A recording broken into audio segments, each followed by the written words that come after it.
Hello, everybody. Thank you again for joining us here at OnPoint Mentors, our Ask a Mentor group. We really appreciate you taking the time out of your busy schedules to spend a few moments with my guest, Ilze Alberts, and myself to discuss saving our marriage during COVID times. OnPoint Mentors, if you don't know, it's a place where if you're looking for a mentor, you can connect with mentors all over the world. We have mentors, for example, Ilze Alberts in Johannesburg. We have mentors in Hong Kong, in Australia, New Zealand, Toronto, all over the United States. If you are a coach, a facilitator, or a consultant and you're looking to start your business, OnPoint Mentors can get you started and up and with your practice as soon as possible. So check us out. So today we have a very special guest all the way from Johannesburg. What time is it over there now? It is 5 o'clock in the afternoon, and the sun is starting to move down to the horizon. Okay, and you guys are also in winter. We are in the middle of winter, but I must tell you, it's a beautiful day. I'm in the middle of the winelands. So anybody who's ever been to South Africa would have visited the winelands that's outside of Cape Town, because this is where all South Africa's wine is being grown and made. And also it is incredibly beautiful here. Oh my gosh. Well, Ilze is not only a psychologist, but she is a life strategist, an international published author, a speaker, a mother, and a wife. She is also the anchor psychologist for a popular television show in South Africa called Saving Our Marriage, which is why I thought this would be a perfect topic for Ilze to discuss with our OnPoint Mentor community, especially during this crazy time that we're going through right now. So Ilze, there have been a lot of issues, with the pandemic and other things going around globally. And so what are some of the most common problems that you're finding from your clients? Because I know you have international clients that also call in via Zoom, and as you said, we are in different forms of lockdown depending on what country you're in. So what are the different types of problems that couples have been facing? So while we were in most countries, in those periods of really strict lockdown, where families had to live under one roof for 24/7, something that they never had to do before, marriages really started to take strain. And what I find is that boredom is starting to set in between couples because of the being under the same roof for so long. And if you're not used to that, if you're used to each one getting up in the morning, disappearing into their different roles during the day, getting back in the late afternoon or early evening, dividing chores to maybe look after the children, and having weekends to spend with each other. Now it's not like that anymore. So boredom is one thing. Complacency is another thing. And I'm actually really checking the relationships to see how there's also these unrealistic expectations of each other, irritation, and the ABCDEs of negativity is stepping in. And I will talk about that a bit more. And there's definitely an increase in the divorce rate. Right. There's an increase in domestic violence. There's an increase in gender violence. And families are in general not coping with the challenges that COVID is bringing. Then COVID also brings the extra stress. If you've got a loved one who gets sick, if you get sick, the fears that step in. There's also one couple that I have that sought my guidance. And the husband brought the COVID virus into the home, and the wife was absolutely so upset. And that really had a very negative impact on their relationship. So we are facing things in our relationships, whether it is between husband and wife, life partners, or even parents to children, facing challenges that we have not faced before. And therefore, most couples are a little bit less equipped and maybe a little bit more ill-equipped to know how to really deal with it. Right. So what are some of your solutions that you have for your clients? And now I know you also train other coaches and consultants on how to help couples. So, well, for me, it is one of the most important things that I personally found was the biggest transformation for me in my life, and what I love to help my clients with as well, to have a mental mind model. I learned this word. I got this word from Charlie Munger when my husband and I have been still at the freedom to freely travel to the USA and go to the Berkshire Hathaway AGM shareholders meeting in Omaha, Nebraska, and at the privilege to many times listen to Charlie Munger and Warren Buffett. Charlie Munger, a polymath, has shared incredible, wise moments of words with us. The one thing that made an everlasting impact on me was how important it is to have a mental mind model. Because your mental mind model is the layover of many kinds of thinkings, many kinds of methods, many kinds of approaches. And when you have a mental mind model to face the challenges of life, to solve problems, and you have those anchor points in your mental mind model to go back to, you actually don't have an excuse to go into the decapitulation of despair and making marriages fall apart. right. So there are definitely influential mentors that had a massive impact on the formation of my mental mind model, and definitely among Charlie Munger and Warren Buffett and their way of looking at life had been influential for me. But then my mentor since 2006 had been Dr. John DeMartini, and I know many of the OnPoint mentors have been through his amazing teachings, but to take what you learn. Oh yes, and another mentor for me was I never had the privilege to meet him because he died before I could meet him. Is Dr. Napoleon Hill, the author of Think and Grow Rich. Right. And he's also written what is actually more important, the book, The Laws of Successful People. And then, of course, you know that I had the privilege to work closely with James Hughes, there from what was it? Family Austin? Wealth. The Family Wealth from Aspen. I say Austin from Aspen. Aspen, yes. That's my Family Wealth author. So these people had, and you know what, my mother who, when she was still alive and I was a teenager and I was a rebellious teenager, she would say to me, there's one thing that you can never get back when you throw it away, and that is your name. So to keep your reputation, to keep on earning respect. You know, and I realized afterwards why it was so important for my mom not to throw away your name.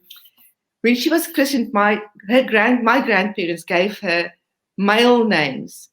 And when she was 60 years old, she was called Frida. They didn't name her the names that they have given her, the male names. But when she was 60, she actually threw away the male names and just registered herself with her very feminine female name, Frida. But her thing was, don't throw away your name. Have integrity. So that is what I'm talking about for couples, to have some hooks that they can go back to. So I know when my husband is challenging me, when he's starting to irritate me because he's under my feet, you know, Celia, what is so interesting, neither of us ever cook a meal because we have the incredible privilege to have a full-time housekeeper. But under lockdown, she was not allowed to come to our home. She had to stay in her own home. And we were in the kitchen together trying to prepare meals. And you know that he's a very big, tall man. And I would keep on falling over him in the kitchen. I became so irritable. And I watched myself. And I thought, Ilze, what on earth are you doing? Because I would show my irritation to him. I said to him, oh, my way, and my way that I would respond to him. And I just realized that it's so easy to become complacent. It's so easy to build up the ABCDEs of negativity towards your partner when you have to face them more and longer periods of time than what you used to. So let me talk about the ABCDEs of negativity, because the A stands for you develop anger towards your partner and you become aggressive because you feel challenged in something that is important to you. And then the B, you become bitter because you are actually having the perception that they are betraying you. And then the C is you become so critical and because you feel so challenged in your perception. And the D is that you can start to feel some form of despair and even depression. And when you are past that, then there's that exit. The E is for exit. So I can see our couples are moving away from each other, and that contaminated space in between get filled with anger and bitterness and criticism and despair, so much so that they pull away from each other and push each other further and further away until there is an exit. And that is why I believe that there's such an increase worldwide in divorce numbers, right, because this has been happening more to couples. Before you could escape to work or to gym or to go and have coffee with a friend or get on hop on a plane. In South Africa, we are still in very strong, strict lockdown because our numbers are busy rising now significantly. And it's still very difficult to fly. And you are used to just getting on the plane, and I'm so used to my husband just getting on a plane and flying on his international flights for international business. He's home the whole time. And that for me was also something I had to get used to. So I have a deep understanding of the challenges that men and women, couples, husbands and wives, life partners are facing when you have to be with each other the whole time. So what practical tools or tips can you give people out there that are facing this? Yeah. Let me go back to the very, very basics of my mental mind model, that I have taken all these geniuses that had an impact on my life, and I've put it in a very simple model for myself, and I just call it the balance model. And I explain it to my clients like this as well. And I will oftentimes do this for myself. And I would say, Ilze, how are you looking at your husband? Or how are you looking at this challenge? Are you only seeing the negative, or are you equally seeing the equal and opposite positive? Right. Because it's the easiest thing. It takes no energy, no effort. You don't have to even put any time into it, because when you are perceiving that you are challenged, it is just so absolutely easy to just look through the negative lens. And the negative lens is the one that will, as a consequence, give you the perception, I am challenged, I'm in pain, I am feeling stressed, there are just losses for me, and it's just so negative.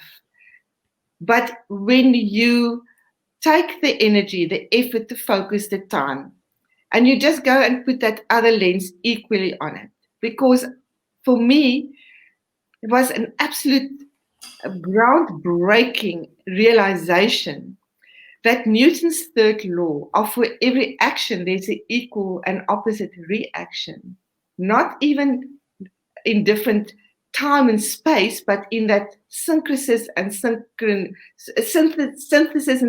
moment. That means for every negative there is an equal opposite positive, and for every positive there is an equal and opposite negative. So I'm going to take a just a personal experience. So when he was irritating me and I'm falling over him in the kitchen, and I noticed myself being unkind and uncaring and irritable and not pleasant to be with, I had to take self-accountability and realize that all I'm seeing is the negative. And when I asked myself, so what are the positives for you, Ilze? That he is in the kitchen with you, helping to prepare meals for the two of you that you never have to do. And I thought, this is some new skills we're learning. It's another side of him that I'm actually discovering. I'm discovering that he's really actually wanting to be helpful. And his form and ways that he wants to help might not be the way that I want him to do it, but there's another part of my mental mind model, and that is my second step of my balance model, is this one. For every finger I point at somebody, 3 fingers are pointing back at me. So what I spot in him, I got in myself.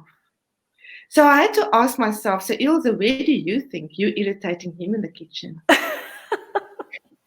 Where are moments that you are a pain in the ass? And when I realized those moments, it humbled me. Yeah. It calmed my emotions down. And and that takes me to my third step in my balance model. So it's this, and then it's this. And I said, so what are you grateful for? And I thought, I actually have always been quite a little bit envious of my sister-in-law who's married to my brother, who retired. He's younger than me. He retired at the age of 48. And they have been traveling all over Africa in their van, going to all the game reserves and having wonderful, in my perception, experiences. Always with her. And I've been quite envious. And I thought, you got it yourself now. So the perception that you think that any situation is better is an absolute lopsided perception. So I realized once again, there's pain and pleasure in every situation. And for me, I'm telling this always to my clients, if you tune into that radio station of negativity, of challenge, that is what you will hear. But you can go and tune into another radio station and go and say, but where's the equal and opposite? What are the benefits for me when he's helping me in the kitchen? It's not even that he's helping me in the kitchen. We're just doing it together. It's not that I'm the kitchen lady and he's coming to help me. So it made me realize so many things in those moments. And I'm so grateful that I could go into my mental mind model and say, come on, Ilze. Because I could find myself getting irritable more and more and more. And remember, Celia, we get irritable when we are perceiving that we are challenged in that what is of highest importance to us. And every time you're irritable, resentful, angry, critical, every time you want to change your partner, it's actually because you have a fantasy that if they were more the way that you want them to be, it would be better. And this was such a great example for me. I thought it would be so great if he's always at home. No, it's not. Then threw my fantasy out of the window, and I am now forever grateful that I could experience. Right. There is nothing that's better or worse. It's just different. Yeah, for example, you have a couple and they're used to going to work, or one works, one stays home. And then now that they're both home, let's say one's not used to doing maybe the usual household chores or the laundry or the dishes or whatever. And so he or she, depending whoever's the one that's usually away at work, now is faced with, oh, I have to do chores. And they're not used to having to do that. So using your model, how would you apply it in that situation so that you can see this, you can perceive it differently? So the one who will pick up on those chores will be the one that will have a higher priority on having it done. Otherwise, you will also leave it. And the one who has the highest priority to get it done, whether it is to unpack the dishwasher or to put the washing in the washing machine, it can lie there. The dishes can stand in the kitchen and stack up like this if it doesn't bother you. But the one who gets bothered by it the most will go and do it. And the question is then to say, okay, if I choose to do it, nobody's putting a gun to my head and say, you have to do it. I'm choosing to do it myself, if that is my choice. And I take care of those tasks now. What are the equal and opposite tasks that he's taking care of that's also helping me?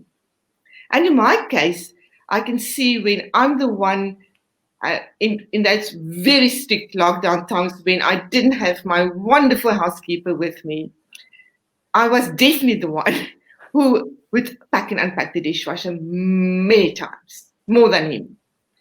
And the moment I wanted to start to get resentful about it, I would say, so where is he making your life easier? And why surely he makes my life so much easier. He takes care of the financial empowerment and the financial growth of our family. He's the one who's listening from morning to night to all the financial news, reading Wall Street Journal, Financial Times, and therefore he's educating himself, empowering himself, upping his game the whole time about financials, so that I can just come under him and say, okay, how are we going to do it? So he's making my life so much easier in that way. So when you are thinking, when you once again point a finger at your partner and say, but he or she, they're not bringing their part, go and ask a different question. Not bringing their part, bringing their part, the equal opposite of Newton's law. What is the form that he or she bringing their parts? And if they can't see it, like some people, will just say, well, there is no other, he just sits around or she just sits around, or, how do you? Celia, most people that I ask these questions the first time, they would say, but I can't see anything, nothing, there's nothing, she never does anything. And I would say, well, I'm just certain of one thing, that universal laws are applicable to every human being on this planet, every being, every element on this planet. And I've not created that. And it cannot not work in your case. So I would just say to the person then, please dig a little bit deeper. Because if your relationship is really of importance to you, at least go and dig a little bit deeper. Go and be honest with yourself. Go and ask a very important question. Where is my partner? So let me use a practical example. So I've been working with a couple, and the woman has said to me, in fact, they were in one of the couples on the TV series that I'm anchoring, Saving Our Marriage. And she said to me, he doesn't show me any appreciation. I know this is live TV, and I have to now show up and help her to see. I can't let her get away with this perception.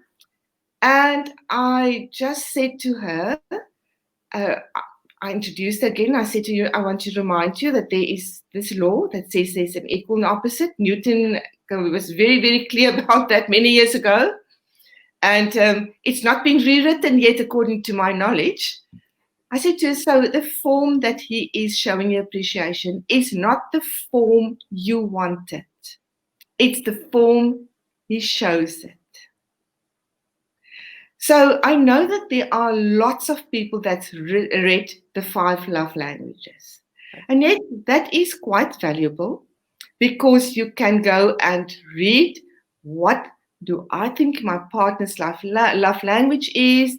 Is it words of affirmation? Is it acts of service? Is it giving time? Is it physical touch? Is it gift giving? But there's a much wider way to look at it.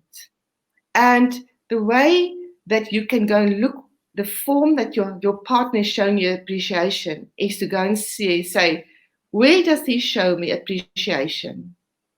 Maybe physically. And she said, no, I want him to tell me I look beautiful in the mornings when I get dressed, but he doesn't anymore. You know, they stopped telling us we look nice in the mornings after a couple of years.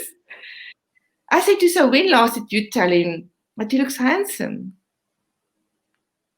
And she looked at me and she said, long ago. I said, well, you want appreciation from him? Where are you not showing appreciation? So I first just helped her to unlock her mental mind model. And then I said to her, so right, where is he physically showing you any form, any moment, a tiny moment of appreciation? And she said, well, 2 nights ago, he did say to me, thank you for the meal. It was really delicious. I said, well, that sounds to me like an appreciation. I said, then where does he show you any appreciation when you are in a social event? She said, no, you know what? I see that all the other men will always go and see that their wives got a drink, but my husband will never do it. I said, well, so that's not his form that he appreciates you, but what is his form? And she said to me, I said, go to a social event where you've both been. Go to that event, anyone, and go and see where was a moment that he was showing you appreciation. And she was thinking and she said, oh yes, I remember now. It was 12 o'clock and I could see that he was wanting to stay longer. And I went to him and I said to him, I'm really having to get up early tomorrow morning. I need to take our teenage child to a soccer match early. I have to take him to get onto the bus. Please, can we get home? And he said yes. I said, oh, so he's showing you appreciation in that form. So I took her through many different aspects. Where's a moment he has shown you any financial appreciation? And you know what she came up with? She said, I'm not a Louis Vuitton woman. I actually like just to buy a cheap bag because it's not important to me. And she said, one day I just told him, oh, I saw my friend has such a beautiful Louis Vuitton bag. I just mentioned that, just as a form of a chit-chat. And my birthday, he gave me that Louis Vuitton bag. I said, oh, even though you didn't want it, that is how he has shown you appreciation. So it is to go and dig deep. Where does he show you appreciation? With the form that you are working about your business or your vocation, your career.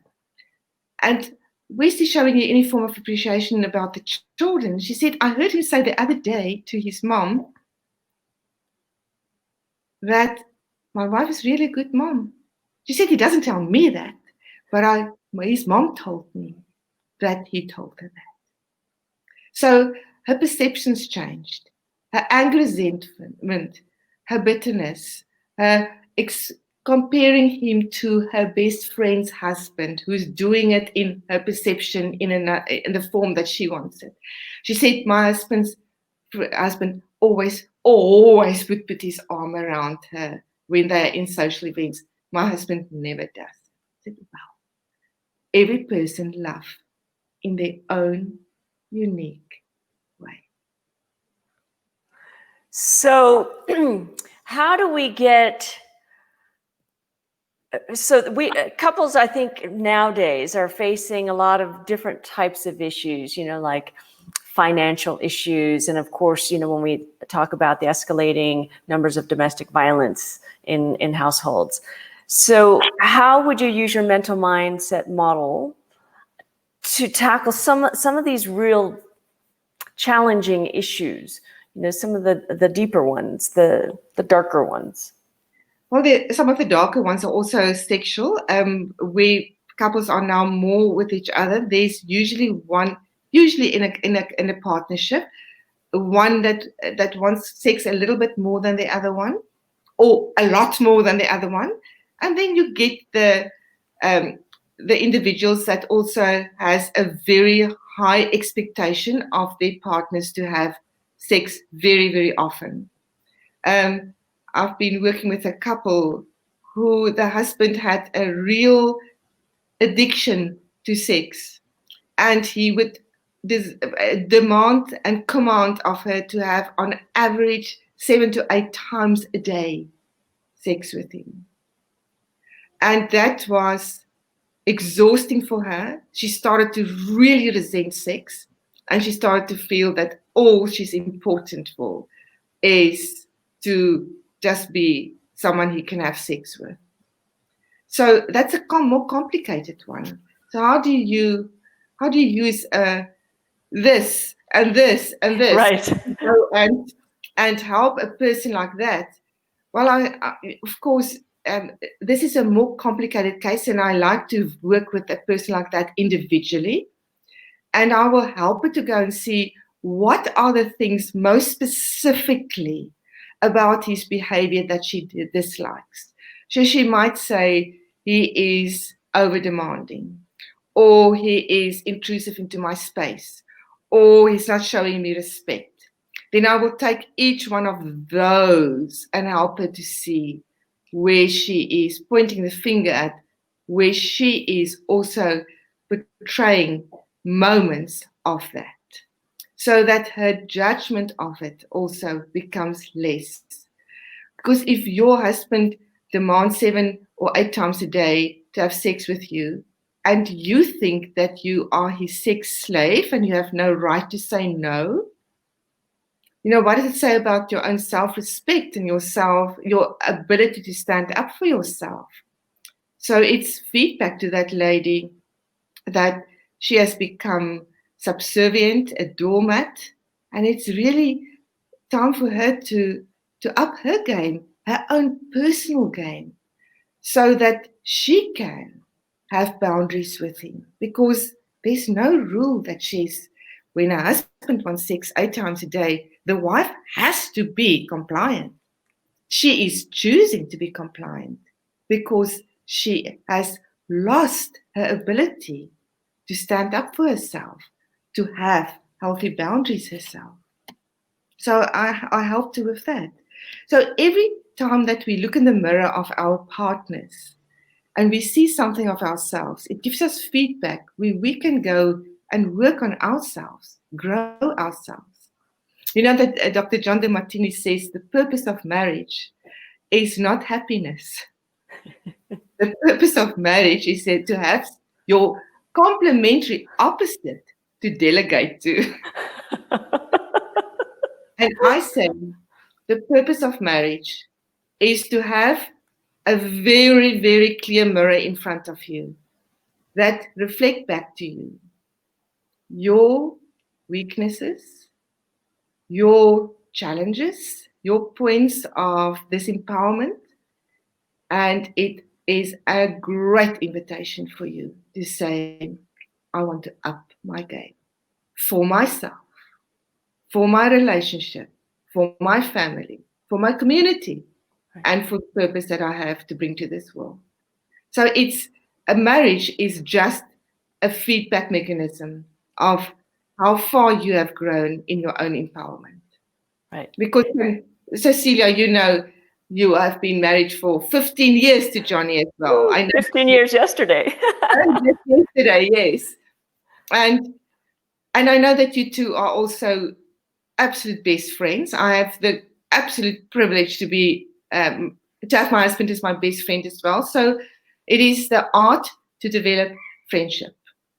And friendship grows when you spend time with each other. Now, I know that in COVID times, and if people are more together in their homes, they might feel that they are forced to do that, but they can also use it as a great opportunity to learn to have fun together, to be friends, Right. to grow a friendship. I love playing golf with my husband.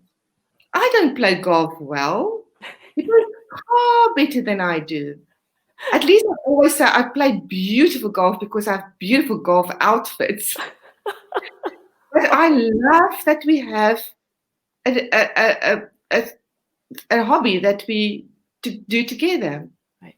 And I do encourage couples to have something that they do together. Like Johnny and you go on your what do you call it? Your road trips. Oh, the Sprinter van. Yes, yes. And there goes a lot of time and energy and effort into planning things and being together as a team member. So a hobby, a sport, or any common interest does that for a couple. It brings you together in a friendship where you pull together as one team. Right. And then another thing that I really support as well, if you feel that there are cracks in your relationship, it's time for date nights again. And the one who has the highest value on a date night is the one to arrange it.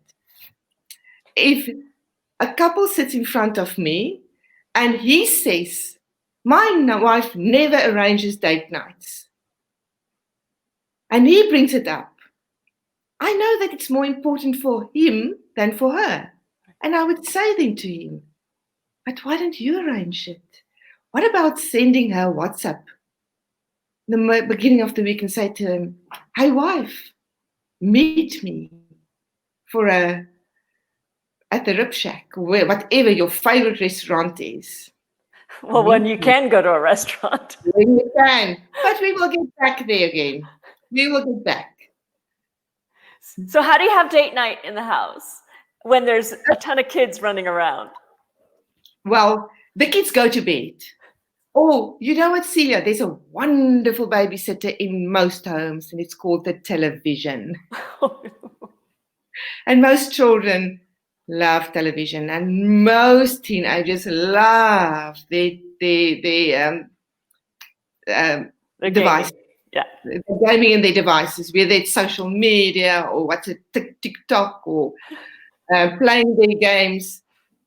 Give them the freedom to do it. There's no limit. Tonight, guys, you can watch as much TV, Netflix, gaming, whatever you want to. Mom and Dad are having a candlelight dinner in our bedroom.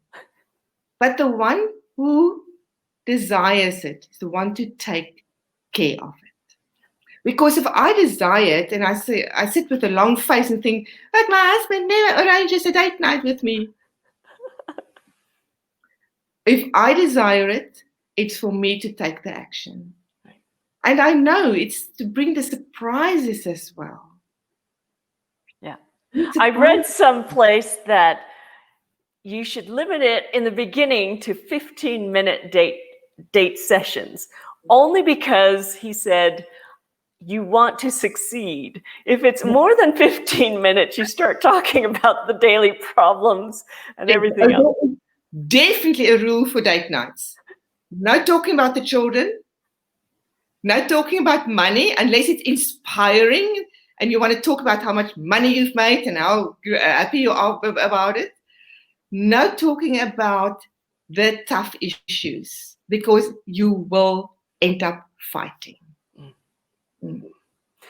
So let's go to one of those tough issues, because I know finance is a big one for a lot of couples, especially now. Maybe one partner or both partners are out of work. So how do you coach your couples through some of the financial worries and challenges that they're going through? Well, it is really a big one for couples, especially if both either lost their job or they are getting paid significantly less. And if there is a form of resentment from one partner to the other partner for not being able to bring in as much money as he or she before could, then that is once again very important that you go and say, if I am judging my partner and I'm pointing the finger, I better go and look back at where are moments that I am responsible for the same thing I'm judging my partner for. When there's financial difficulty, Celia, I sit with couples, and I help them to rearrange their financial relationship around money, because they have landed in this because I didn't have a healthy relationship as a couple with money. So, for instance, one of the things, there was no healthy relationship with money to save for rainy days. So very often couples tell me they have 2 different accounts and they all live on their own. Everyone is, I'm responsible for these things and she's responsible for those things. And I say, but do you have a joint account where you are together growing money in for certain reasons? One, for instance, to make sure that you build a financial cushion. Because if you build a financial cushion in your relationship can withstand financial crises much better. And the storms will not come and beat your relationship to smithereens. So I help couples to use this opportunity to redefine their relationship with money. And also if you have lost a job and you sit at home and say, there's nothing I can do about it, I challenge a person and say, dig deep. If it is really important for you to have any form of income, redefine how you want to do it. There's a burning desire in you that you always wished you could bring out as a form to make money. What is that? Give yourself permission to even express it to yourself and get it off the ground. Because if you are waiting to go back to a job that you don't feel safe in anymore because they couldn't afford to pay you fully, or they sent you home on furlough because they can't afford to pay you anymore, I said, stop that dependency and become your own provider. So it's just a mental shift to change your relationship with money as a couple and as 2 individuals as well. It's not the time to go and lie down. It's not the time to go and feel sorry for yourself. This is the time to reinvent, to reset, to give yourself permission to bring out that what you so wish to do. When you are with your back against the wall, that is when you become the most innovative. And help each other and give each other permission, talk to each other. What does that look like? And see how that changes your victim mode to taking action. Do you have some inspirational stories to share about some triumphs that maybe some of your clients have had with that? Oh my goodness, there are so many. Oh, you know what? If I just think of Celia, the first series of Saving Our Marriage, it's 13 episodes. And the couples that I worked with, it was myself. I worked with the couples one-on-one. And then I was joined by a marriage coach who did the group work with them. So over 13 episodes, we have on screen taken them through a process of where they wanted to murder each other, wanted to leave many, many times, to at the end having a renewal of their vows, like you and Johnny had 5 years ago in Hawaii. And those couples, we did, this show was on screen in 2018.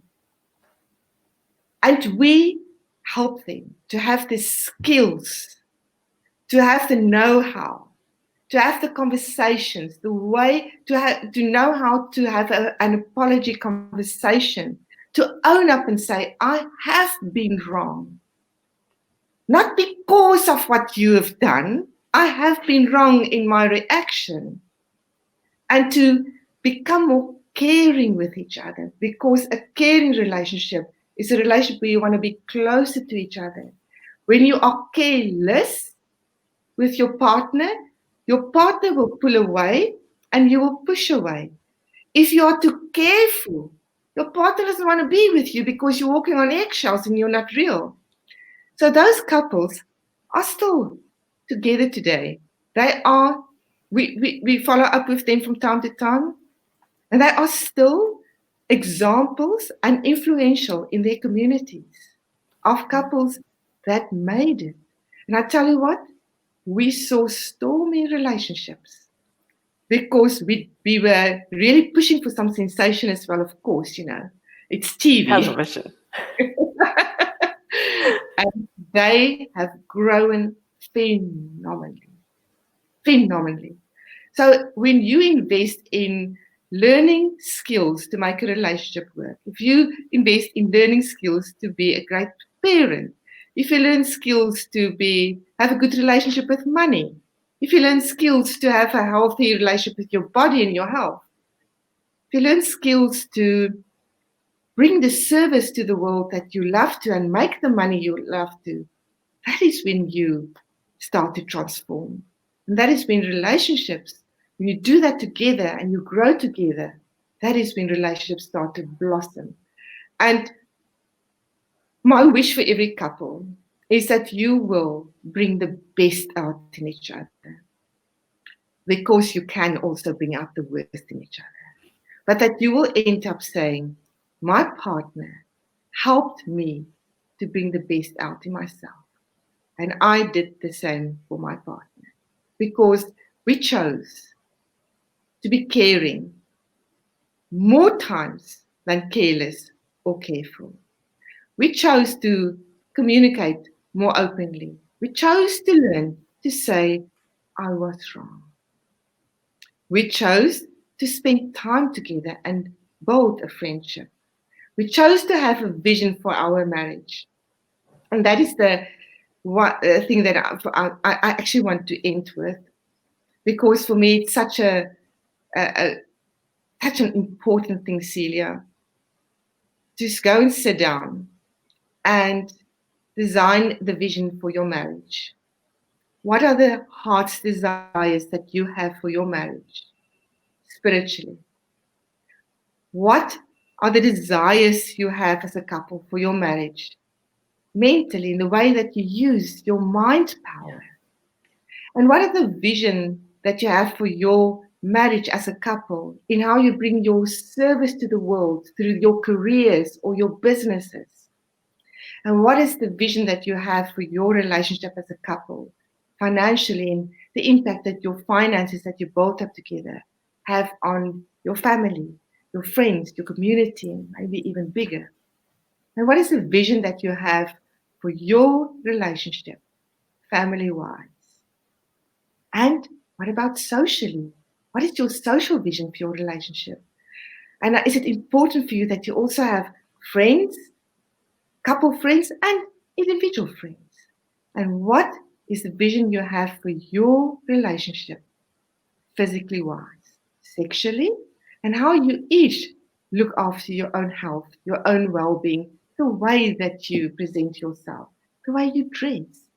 Because, after many years of being married, it's so easy to just become sloppy, walk around. It's weekends, just him at home. I don't have to put on my makeup. I can just go in my tracksuit pants. Complacency is a killer.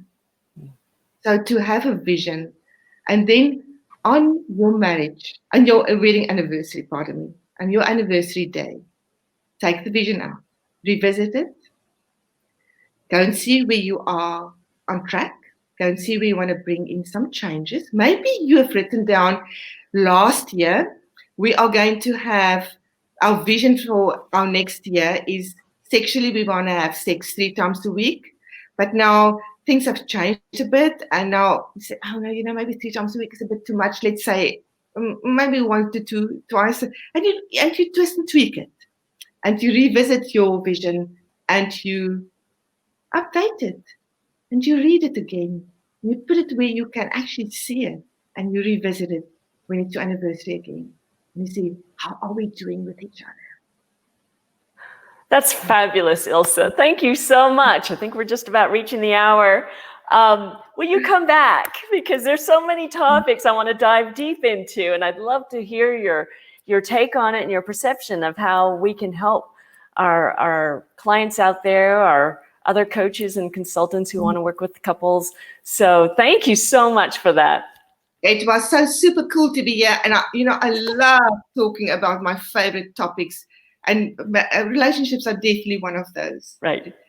And Ilse, you also have a couple of different niche areas that you specialize in, but you have a book about teaching kids about the birds and the bees as well, right? Yes, I have published. This book was published. I didn't publish it. It was published. In 2008.